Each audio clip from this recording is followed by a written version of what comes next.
Bonsoir à tous. Prenez place, prenez place. Est-ce que Lyon est là? Ouais. Ça réagit quand même. J'ai rien entendu. Est-ce que Lyon est là? Super. J'avais entendu la première fois. Merci d'être là aussi nombreux. Alors, je me présente, je suis Thomas Pouchot, le président de la Ligue des auteurs professionnels, et je suis là ce soir avec Olivier Jouvet. Salut.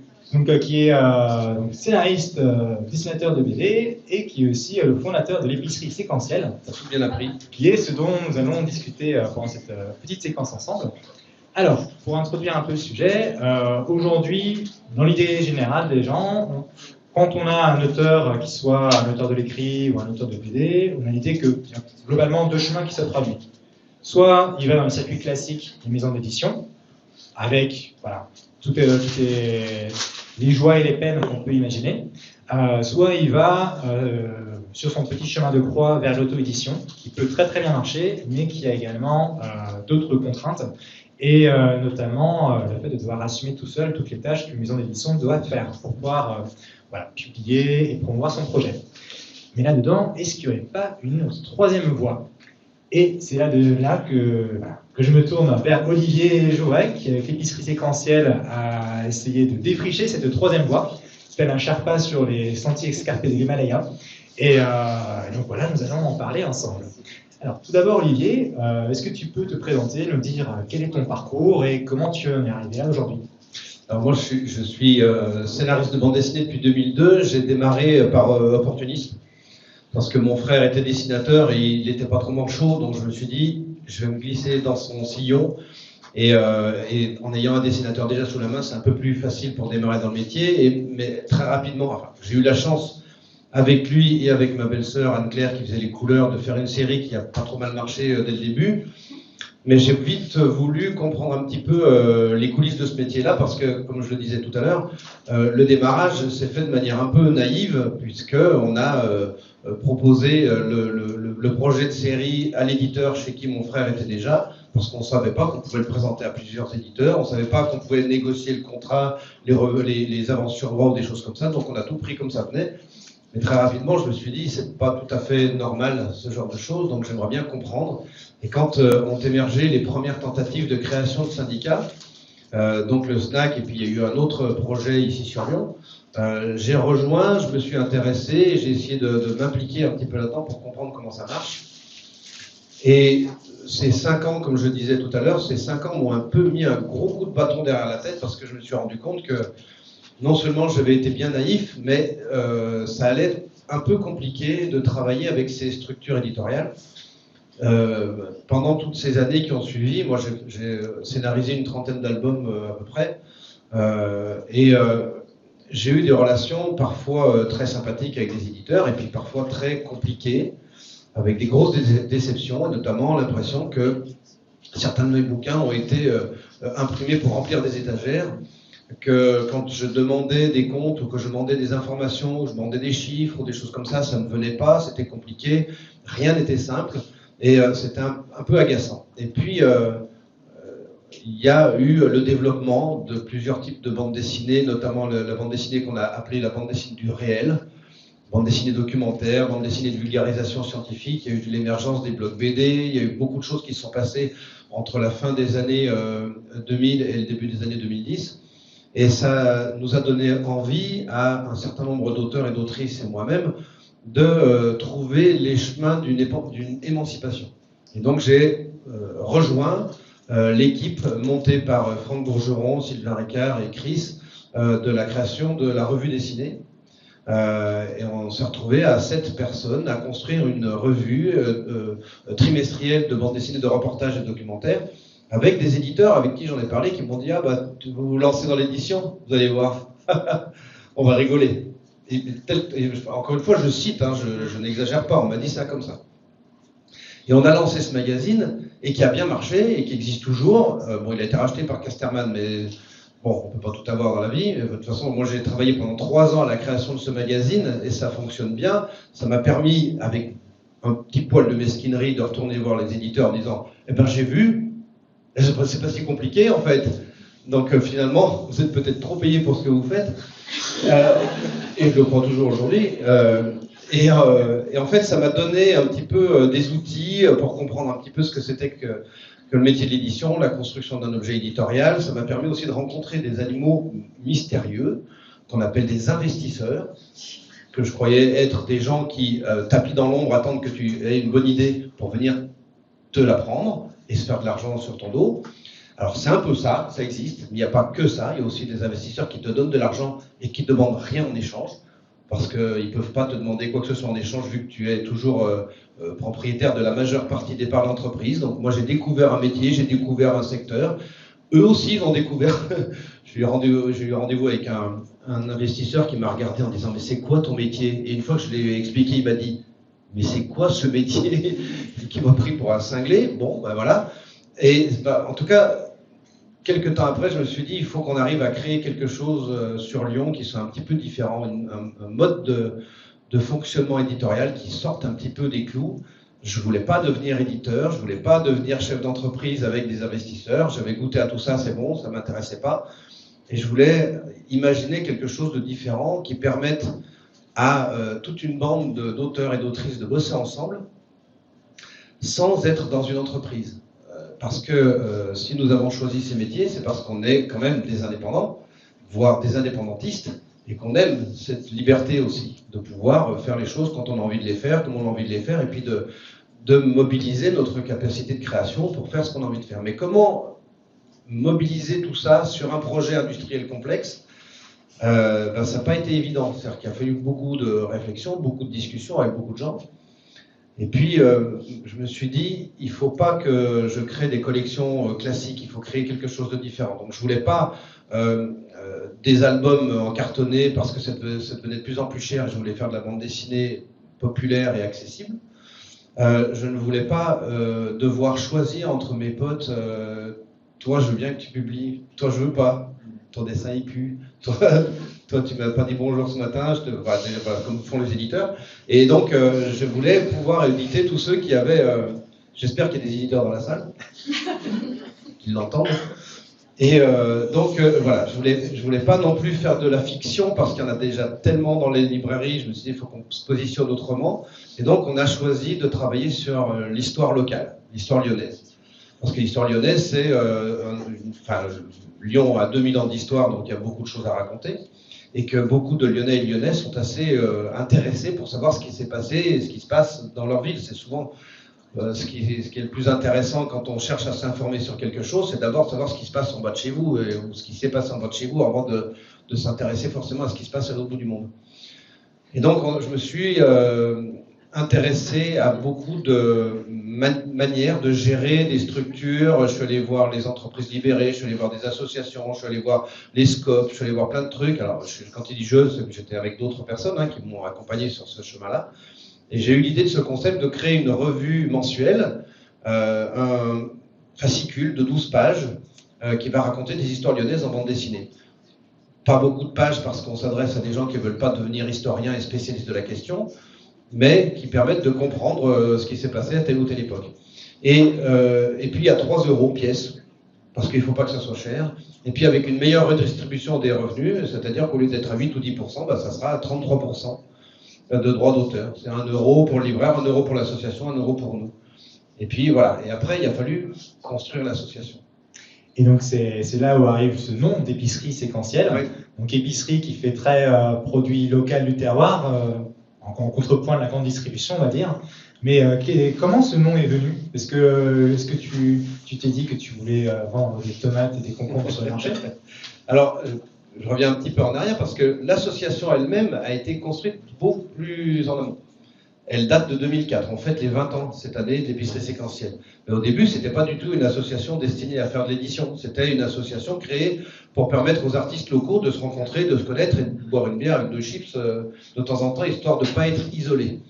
Et c'est pas moi qui ai inventé ce nom, c'est d'autres copains qui ont eu l'idée d'associer quelque chose qui est un terme qui va chercher vers un peu l'humilité, c'est-à-dire on a beau se prétendre des artistes, on est quand même là pour vendre des bouquins, comme des épiciers. On doit vendre des objets, on doit avoir un rapport commercial aux choses. Oui, on vend des produits. Et puis séquentiel parce qu'il fallait un mot un peu intellectuel derrière, parce que la bande dessinée c'est l'art séquentiel. Donc on mélange un petit peu les deux. On a trouvé ce nom complètement tordu, mais on l'a adopté quand même. Vous savez, c'est comme les noms des enfants. Au départ, on trouve ça bizarre, puis finalement, on s'habitue. Et puis on construit, on refait la cohérence derrière. Oui, oui, on a vraiment réfléchi. C'est venu comme ça, je ne sais plus quoi. La bière a bien aidé certainement. C'était un peu ça. Mais voilà, c'est en 2004 et c'est en 2015 qu'on a lancé notre revue. Et donc, dans l'épicier séquentiel, il y a de nombreux artistes, avec un chef épicier, on va dire. Qu'est-ce qui distingue concrètement ce mode de fonctionnement de celui d'une maison d'édition classique? Ben justement parce qu'il n'y a pas de chef. Donc moi, je suis plutôt un gourou. Voilà. Mais c'est pas officiel, j'ai pas de carte de gourou. J'espère bien qu'il y en aura une, mais pour l'instant, ils veulent pas. Donc, en fait, il n'y a pas de chef, il n'y a pas de hiérarchie. On a décidé que pour fonctionner tous ensemble, il fallait retirer de ce projet-là les ingrédients de la zizanie, c'est-à-dire la hiérarchie et l'argent. Donc, il n'y a pas de chef et il n'y a pas d'argent. Enfin, il y a de l'argent, mais il n'y a pas de rémunération pour la gestion de la maison d'édition. Donc, tout le monde est bénévole pour tout le travail qui est fait au bénéfice du commun. Et on n'est rémunéré que sur les bouquins qu'on publie. Et puis, comme il n'y a pas de chef, il y a une règle absolue, c'est que personne n'a jamais le droit d'engueuler personne. Donc quand quelqu'un se merde, se plante, fait une connerie, alors déjà, premièrement, il n'y a que ceux qui foutent rien et qui ne font jamais d'erreur. On en connaît qui ne font pas beaucoup d'erreurs. Ça, c'est en association, on pointe toujours du doigt, on n'engueule pas, mais en douce. Mais voilà, on n'a jamais le droit d'engueuler personne. Disons que l'idée, c'est pas, on ne va pas perdre du temps à monter des tribunaux, à savoir qui est responsable de quoi. Non, on met notre énergie pour régler le problème et puis on y va, quoi. Et ce qui fait qu'on est confronté au même problème que n'importe quelle structure, sauf qu'on les règle différemment. Et la manière dont on a structuré ce bazar-là, eh bien, il a fallu trouver des outils et qui se sont construits année après année. Donc, par définition, quand on se lance dans un projet de ce type-là, on choisit volontairement de se mettre dans les ennuis à peu près jusqu'ici, et on va voir comment on en sort. Et puis on va essayer de prendre du plaisir sur le parcours et d'apprendre des trucs. On va dire que c'est le principe même d'un scénario. C'est l'histoire de quelqu'un, il y a un jour il arrive un truc, on va voir comment il va s'en sortir. Pour l'instant, on s'en sort pas mal. Aujourd'hui, on a 112 numéros publiés, on a 1450 abonnés à travers la France et le monde, et on a aussi une cinquantaine de points de vente sur toute la ville. Donc ça veut dire que les bouquins qu'on publie sont publiés à 4500 exemplaires le jour de la sortie. On réimprime, on gère ça comme du livre, même les plus anciens sont toujours disponibles.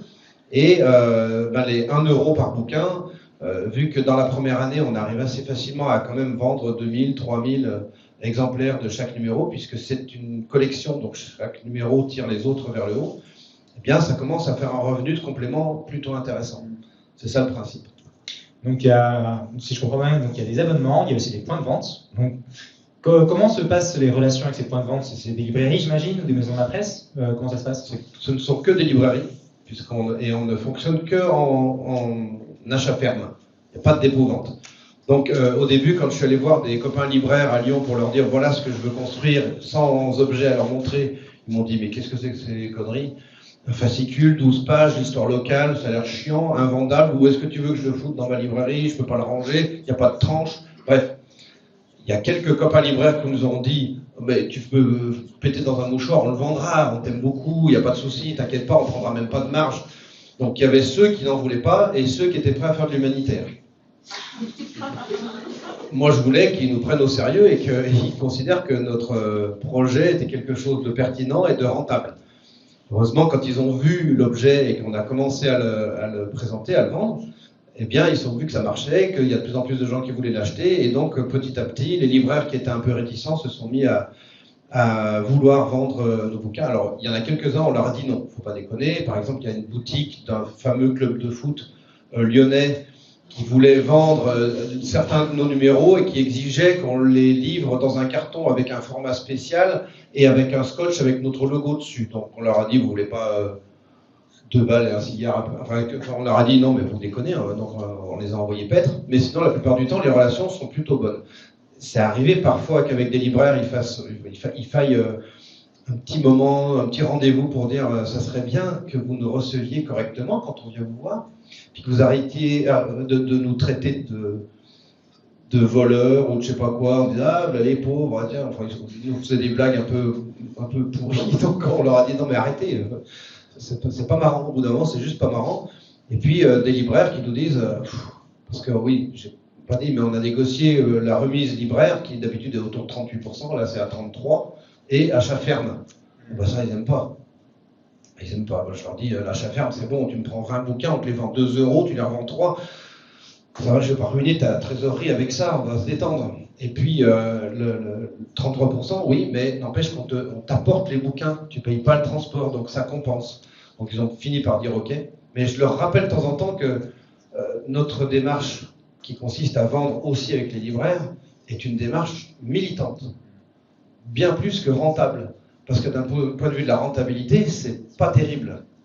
Parce que si on prend en compte le temps de gestion, le temps de livraison, le temps de discussion, de facturation, de machin qu'on passe avec ces libraires, c'est infernal. C'est très long, c'est très compliqué. Et ils ont un modèle économique, les libraires, qui est calibré pour les grosses maisons d'édition, pas pour nous. Donc pour nous, c'est très compliqué. Il faut vraiment faire des efforts dans tous les sens pour que ça marche. Donc c'est difficile. Actuellement, on travaille sur un projet de revue annuelle de vulgarisation de la science lyonnaise, des labos lyonnais. C'est un bouquin de 150 pages. Là, évidemment, il n'est pas question de faire de l'achat ferme. Ils n'en veulent pas. Et je leur ai dit, si vous ne voulez pas d'achat ferme et si vous ne voulez pas descendre drastiquement la part, la remise, on ne passera pas par vous, on ne pourra pas. Ce n'est pas possible. Donc ça, ouais, c'est parfois compliqué les relations avec eux. Et donc vous avez ces abonnements, donc c'est clairement votre source de financement principale, donc le revenu des abonnements. Est-ce que vous avez d'autres sources de financement? Alors l'intérêt, c'est qu'aujourd'hui, dans l'association, nous sommes 95. Donc ça fait beaucoup de monde. C'est aussi parce que, en tant que gourou, je récupère mes étudiants et mes étudiantes de l'école Émile Cole en leur disant tu ne vas pas démarrer ta carrière en faisant je sais pas quoi, je sais pas où. Rejoins notre armée, on sera plus forts tous ensemble et ça ira mieux. Et comme ils sont assez dociles et que je pèse 100 kilos, eh ben, ça se passe très bien. Mais l'intérêt du collectif, c'est qu'on profite aussi du fait qu'on est dans une ville un peu particulière, qui est une des villes qui a le plus grand nombre de librairies par habitant, qui a un rapport à la culture, à l'édition qui est ancien et qui est très puissant, avec la ville aussi qui nous soutient beaucoup, puisque le lieu dans lequel on est aujourd'hui, c'est la ville qui finance en grande partie pour nous permettre, avec l'organisation du Lyon BD Festival, avec tout un atelier d'artistes, de pouvoir bénéficier d'un environnement comme ça. Donc on a quand même des forces avec nous, des gens qui nous soutiennent pour faire tout ça. Donc on n'est pas perdu. Mais aujourd'hui, on a atteint, grâce à nos revues, une notoriété locale importante, puisqu'on travaille avec les musées, on travaille avec les archives, on travaille avec les scientifiques, on travaille avec toutes sortes de structures qui régulièrement nous passent commande. Pour des animations, pour des ateliers, pour des projets éditoriaux, pour des expositions, pour plein de choses. Donc ce collectif-là fait que, eh bien, de manière partagée, de manière solidaire, on entretient bénévolement, on prend du temps pour entretenir un outil collectif qui rapporte un peu à tout le monde. Et qui rapporte de manière, voilà, c'est du billard à 3 bandes, on va dire. On investit dans plein de domaines, on crée du relationnel, on crée des collaborations, et après, bah, ça revient vers nous sous forme de commandes. Et on a des commandes et des propositions de boulot quasiment toutes les semaines maintenant. Et il est déjà temps de conclure. Donc très brièvement, si jamais d'autres personnes en ligne souhaitent eux aussi créer leur propre épicerie séquentielle locale, quels conseils tu souhaiterais leur donner? De nous contacter. Voilà, parce que nous, on prend le temps d'expliquer aux gens ce qu'on vit, ce qu'on fait, on partage nos documents, on n'a pas de franchise, on a maintenant des revues qui se sont créées en s'inspirant de ce que nous avons fait ici, puisqu'il y a dans la région les Chroniques des Dombes ou les Routes du Beaujolais, mais il y a aussi, il y a quelques années, une exposition à Montréal sur cette thématique-là. Il y a eu d'autres revues qui sont créées, j'ai eu beaucoup de discussions avec d'autres auteurs et autrices. On partage nos données, on partage nos informations et nos expériences, donc venez nous voir. On en parle et on peut vous aider à construire des projets de cette manière-là. Donc, vous allez sur le site de l'épicerie séquentielle et vous trouverez toutes les informations pour nous contacter. Super, merci beaucoup. Merci Thomas. Il est temps de rendre l'antenne. Donc voilà, à vous les studios. Et puis c'est bien pour la ministre des Affaires européennes. Merci.